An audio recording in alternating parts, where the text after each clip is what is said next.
Mateo capítulo 5, versículos del 1 al 12. Este bellísimo pasaje, hermanos, estudiado a lo largo de la historia del cristianismo en muchísimas ocasiones, es realmente bello, maravilloso, por diferentes motivos y razones, sobre todo porque en él se nos presentan lo que conocemos como las bienaventuranzas, dichas en griego los macarismos, porque macario significa dichoso, bienaventurado o feliz. Los macarismos de Cristo, las claves de la felicidad reveladas por el mismísimo Hijo de Dios. Ya desde la época de Aristóteles, el ser humano se estaba planteando el porqué de la vida, por qué vivimos, para qué existimos, qué sentido tiene nuestra vida.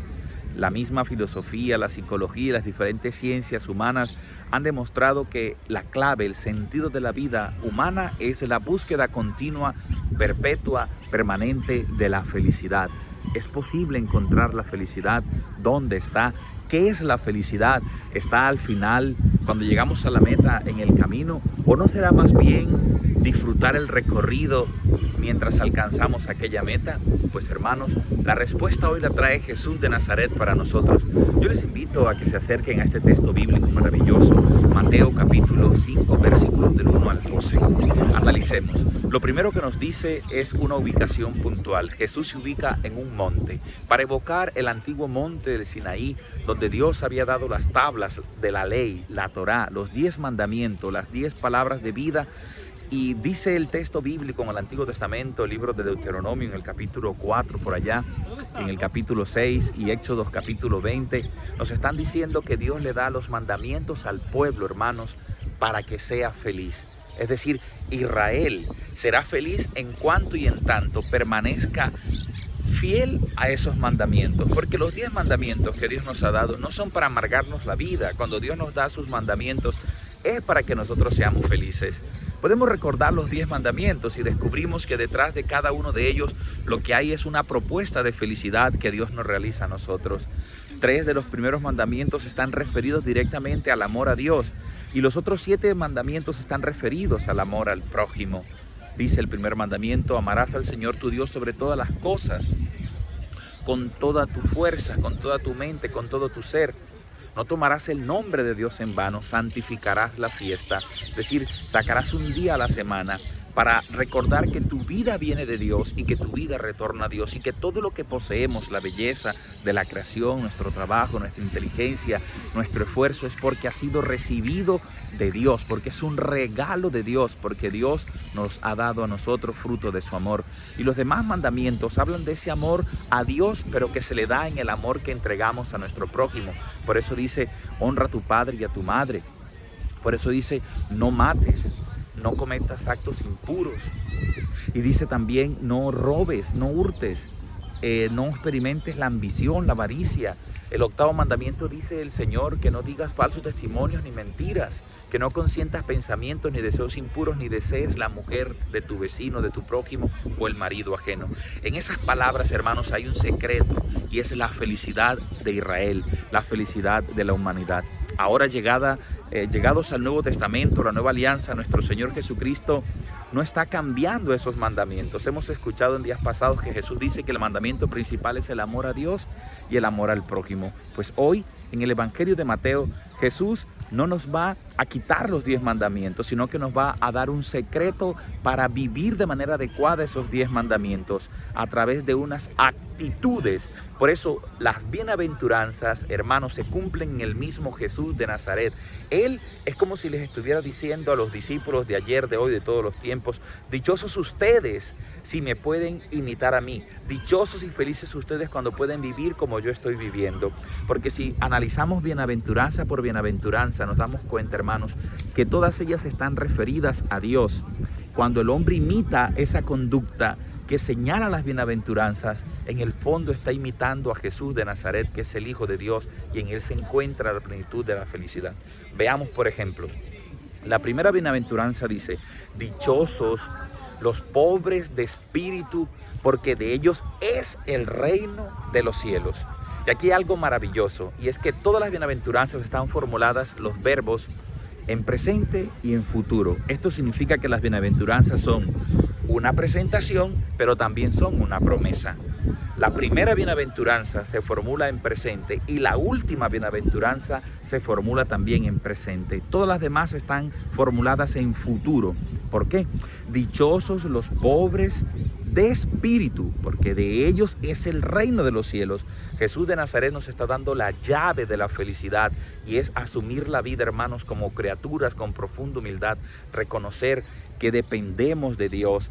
Entonces, cuando miramos a Dios, reconocemos que es nuestro Padre y nuestro Creador. Pero al mirar al hermano, a la otra persona, no me puedo creer superior a Él, porque Él es mi hermano. Yo soy diferente a Él en cuanto que soy único, irrepetible, pero soy igual en cuanto que soy también hijo de Dios, criatura de Dios. Y la relación mía con las cosas que Dios me ha dado, con las cosas que disfruto en el mundo, es una relación, hermanos, ¿de qué?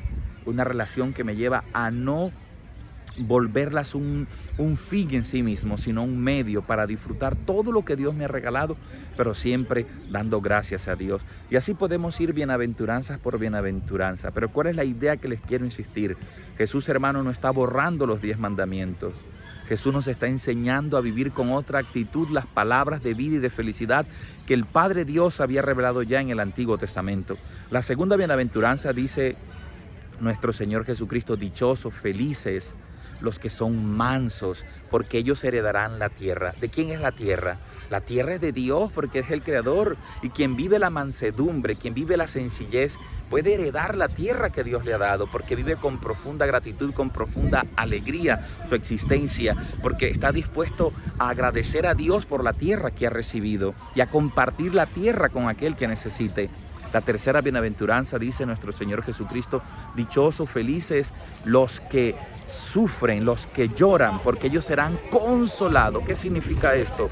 Hace referencia, hermanos, a un sufrimiento externo. Por ejemplo, cuando experimentamos el dolor ante la partida de un ser querido, de un ser amado, es un sufrimiento que no podemos evitar nosotros. Pues allí, en esa noche oscura, en ese absurdo momento de la vida, cuando la razón nos dice que Dios no existe, que Dios nos ha abandonado, y tú te atreves a confiar en Dios, tú recibirás ese consuelo y podrás comprender el mensaje oculto. Dichosos los que sufren, los que lloran, porque serán consolados.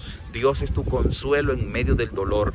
Tú que estás sufriendo la pérdida de un ser querido que se ha ido repentinamente, que estamos sufriendo este momento tan difícil en la historia de la humanidad a causa del COVID, Jesús nos dice: dichosos los que ponen su confianza en mí, porque no serán defraudados, sino que serán consolados.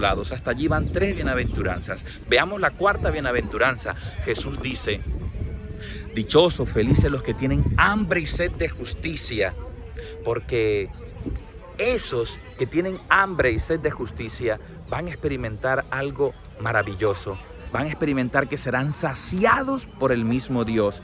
¿Quiénes son los que tienen hambre y sed de justicia? No los que toman una arma para hacer justicia por sus propias manos, sino aquellos que trabajan por hacer un mundo nuevo, un mundo más justo, más fraterno y más humano. Esos que quieren instaurar la justicia de Dios en medio de los hombres. Una justicia que no busca la venganza, sino que busca construir algo nuevo, algo maravilloso. Dichosos entonces los que tienen hambre y sed de justicia, porque serán saciados. La quinta bienaventuranza, nuestro Señor Jesucristo dice así: dichosos, hermanos, los que son misericordiosos, porque ellos alcanzarán misericordia. Nuestra misericordia humana tiene un límite. Nos cansamos a veces de perdonar. ¿Cuántas veces debo perdonar, mi hermano? 7 veces. No, Pedro, 70 veces 7. Es estar dispuesto a un perdón siempre, como el perdón que Dios nos otorga a nosotros. Allí está la misericordia. Como Dios me ha perdonado, yo también quiero y debo perdonar a mi hermano que me ha ofendido. Y voy a tener una vida más plena, una vida más dichosa, una vida más feliz. Jesús nos está diciendo que en la misericordia se encuentra felicidad, hermanos. Ya van 6 bienaventuranzas. Y la séptima bienaventuranza dice Jesús: dichosos los limpios de corazón, porque ellos verán a Dios. Ver a Dios, hermanos, en la Escritura significa entrar en comunión con Él, poder comprender lo que Dios ha preparado para nosotros, porque el corazón en la Biblia no es el músculo que palpita y que bombea sangre por todo el cuerpo. El corazón en la Biblia se refiere al interior psicológico del ser humano, donde están sus emociones, sus pensamientos, sus decisiones. Dichosos cuando somos personas íntegras, completas, plenas, honradas, fieles, porque una persona que vive la fidelidad vive también la felicidad. Dichoso el limpio de corazón, el que no alberga odio, resentimiento, rencores. Esa persona es feliz, hermanos, porque está dejando que Dios habite en lo profundo de sí. Por eso dice Jesús, dichosos los limpios de corazón, ellos verán a Dios. Si no estás viendo a Dios en tu vida, a lo mejor es porque tu corazón está empañado de rabia, de odio, de resentimiento, de deseo de venganza, de cosas feas y de cosas malas. Y la séptima bienaventuranza dice nuestro Señor Jesucristo, dichosos, hermanos, todos aquellos que trabajan por la paz, porque ellos serán llamados hijos de Dios. Y la palabra llamar en la Biblia significa llegar a ser. Es decir, que todo aquel que trabaja, no que habla para hacer la paz, sino que trabaja por hacer la paz, será llamado hijo de Dios. Será un hijo de Dios aquí en la tierra. Y paz se dice shalom en hebreo y significa armonía en la relación con Dios, con el prójimo, con nosotros mismos y con la naturaleza. Colombia, el mundo entero necesita trabajar por la paz. Necesitamos construir una sociedad más justa, más fraterna, más humana, en donde comprendamos que una persona piensa diferente a mí, pero no significa eso que yo deba ser su enemigo o ella mi enemiga. Podemos vivir en paz, pero si no abrimos el corazón para que Dios entre y habite en él, esa paz no es posible encontrarla. No hay solo que hablar de paz, hay que construir la paz. Qué triste, hermanos, es que alguien se llame católico o cristiano y se la pase hablando de mensajes bonitos, espirituales, hablando de Dios, pero en el momento de dar un paso a la paz, a la reconciliación, no está dispuesto. Oremos por la paz de Colombia y la reconciliación del mundo entero, porque las partes en el conflicto en este momento tan difícil puedan llegar a un acuerdo por construir esa paz que es la armonía, esa paz que es la plenitud que Dios quiere dar al hombre. Y la octava y última bienaventuranza dice nuestro Señor Jesucristo así: dichosos los que son perseguidos a causa de la justicia, es decir, aquellas personas que por vivir la justicia, por buscar ser personas justas, son perseguidas. Y Jesús dice, de ellos es el reino de los cielos. Otra vez aparece el verbo en presente. De la segunda a la séptima, los verbos están en futuro como una promesa, que se experimente esa promesa en el mañana, pero también en el hoy. Y así lo afirma la primera bienaventuranza y la última, o sea, la primera y la octava. De ellos es el reino de los cielos, de los pobres y humildes de corazón, de los que trabajan por la justicia, y todo lo anterior que hemos hablado es una realidad, es una presentación y es una promesa. La felicidad que Dios promete, hermanos, no es solamente para mañana, cuando experimentemos la muerte y luego vendremos a disfrutar de la vida eterna. Esa felicidad se puede anticipar aquí y ahora. Cuando tú decides seguir e imitar a Jesús de Nazaret, podrás ser la persona más feliz del mundo entero. Y hay una añadidura que algunos lo llaman estudiosos de la Biblia, la bienaventuranza número novena. Y es que se repite el mismo mensaje de la bienaventuranza octava. Y allí dice el evangelista que Jesús dijo, dichosos aquellos que soportan las injurias, las persecuciones y toda clase de mentiras por causa de mi nombre. Su recompensa será grande en el reino de los cielos. Yo me pregunto hoy, bueno, si señalamos 9 bienaventuranzas y son 10 los mandamientos, faltaría una bienaventuranza para completar también las 10. ¿Cuál es esa 10ª bienaventuranza? Esa 10ª bienaventuranza, hermanos, es dichoso, feliz, aquel que imita y sigue a Jesús de Nazaret. Será la persona más feliz del mundo. Dios te bendiga, Dios te guarde y podamos ser felices siguiendo a Jesús de Nazaret. Él es el camino, Él es la verdad y Él es la vida. Escuchar su palabra, acogerla en el corazón y ponerla en práctica es garantía de felicidad en esta tierra y luego en la eternidad. Chao, chao. Feliz día para todos. Juanca Mendoza. Con Cristo la vida es mucho más sabrosa.